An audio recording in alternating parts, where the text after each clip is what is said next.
Hi, it's T. Michelle Birdsong, Eve, first mother of the earth, daughter of the sun. Welcome to a peek at Eve's Talk and Share therapy session. Owen Benjamin sings a song, I remember when I lost my mind. And then I think he says, does that make me crazy? Something like that. He sings it better than me. But anyway, the stream of consciousness is how I'm going to start this. When I first got broke. This is Eve, by the way. Okay. When I first got broke, my trust in her was broke. That's my mother. My trust in myself as deserving a life was broke. My hope to carry on as I'd been was broke. My need for comforting never came at that time. It came in Beth Israel when Gurinder Singh, that's Gurinder Singh, Jesus Christ, stroked me again and again for 11 hours on 2 separate occasions. And when he saved my life, when I was being burned up again in my mind, it was confirmed by the nurse. She said that man in her head saved her again when she saw me come into the lobby. I ran and banged into the door, hoping I could magically pass through it, but of the psych ward to the out of the psych ward to the other side, to freedom. I liked Grandma a lot. That was one of the other patients. She was so smart. I always hoped I could see her again, as James Taylor said in his song, Fire and Rain. She told me things I hadn't known. She had a wealth of knowledge. I feel guilty for liking learning so much. Because Charan Singh said, it's not how much you love, it's not how much you know, it's how much you love. But then that's what he said 40 years ago. Now it's been explained to me that he was talking about Brother Wright, who sing Birdsong, who, when he was Brother Wright, had a 3rd grade education, and he loved better than Papa John, who was obviously educated and had a bigger house. So that's when, so Charan Singh was mirroring my belief that it's more about how much you love than it is about how much you know.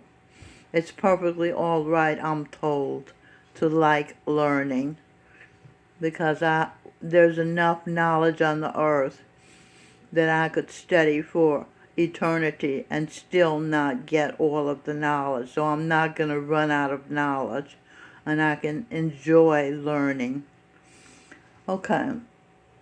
Then I was writing to Robin about my talk and share. Robin, after the frenzy of the roller coaster ride when you were a little child, I was in shock. I had been in shock standing watching you go unconscious around and around, and there was nothing I could do. Or I thought there was nothing I could do. I stood there being passive, being frozen in fear, being dumbfounded at what I was seeing, my child limp but still holding onto the railing. I see now I should have grabbed you and held you tight and when the ride ended, and said things like, there, little Robin, you're all right. That horrible, loud, noisy ride, it's over. Now you're back on solid ground with nothing to worry about. No more loud, rumbling sound. Linda got me back one day after Michael left. That was my husband. And Linda was my then friend. She talked me into going to Great Adventure in New Jersey. Then, though I told her I didn't want to go, she kept nagging me to go on the roller coaster ride with her. I told her when I was a child, my sister Helen made me go on a scary ride. In fact, I remember thinking I must be in hell. I was terrified. I only liked the swings and the tilt-a-whirl. I rode with my mother on the tilt-a-whirl. She wasn't scared, so I guessed I didn't have to be scared. Finally, because I was a people pleaser, I climbed up high and locked in the roller coaster. As soon as it started, that loud, ghastly sound, my body and mind went unconscious. I sat there passive, feeling deadened, feeling numb, feeling nothing because I wasn't there. I almost disappeared from myself as I had disappeared from myself making a speech at Cobb Elementary School when I was overwhelmed with negative emotions. I was a little child, about 7 or 8 years old, and I was feeling fear, anger, wronged by my mother. I blamed my mother for me being in that position of having to go on stage and say meaningless words to strangers instead of somebody comforting me and saying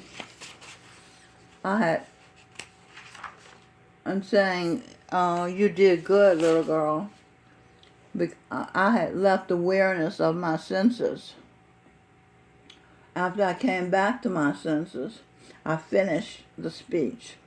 The woman I was introducing came on stage and everybody applauded.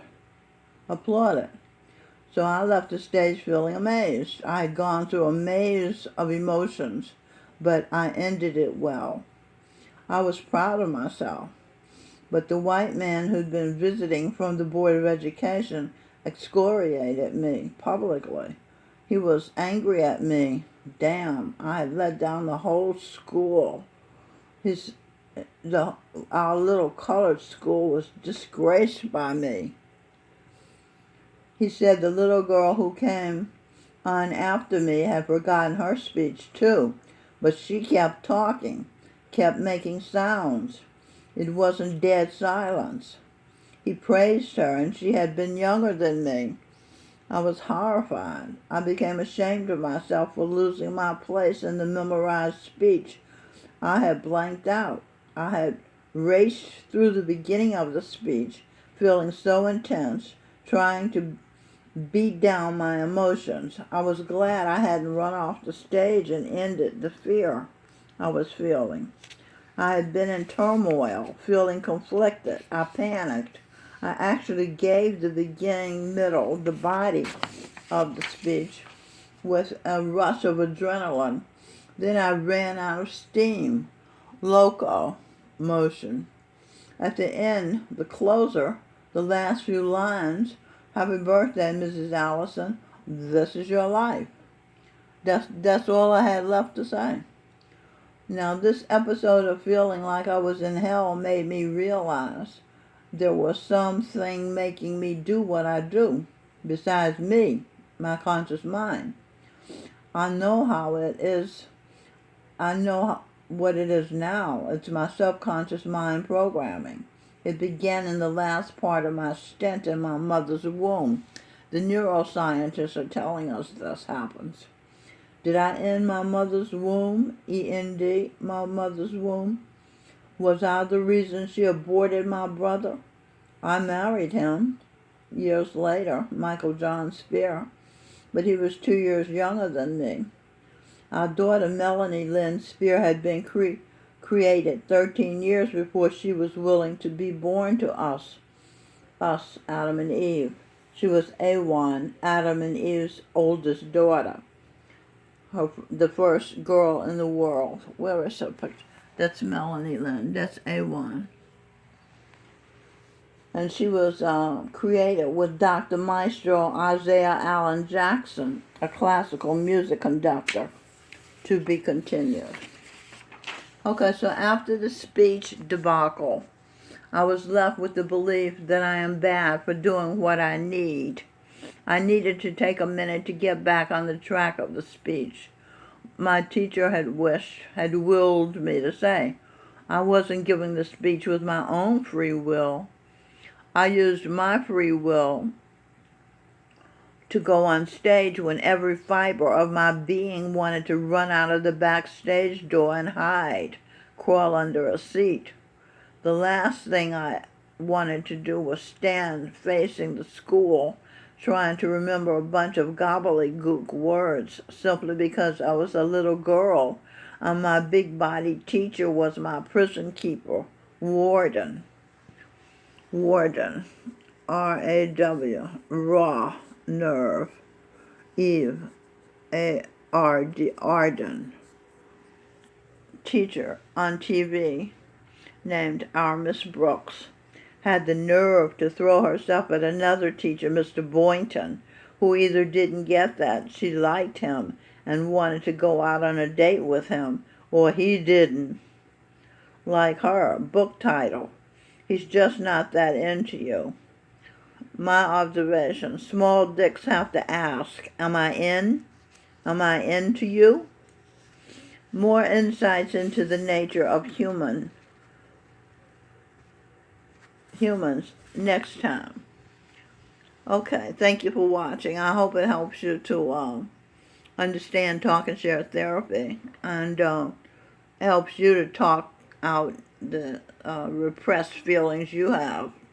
You'll feel much freer as I feel now. Thank you.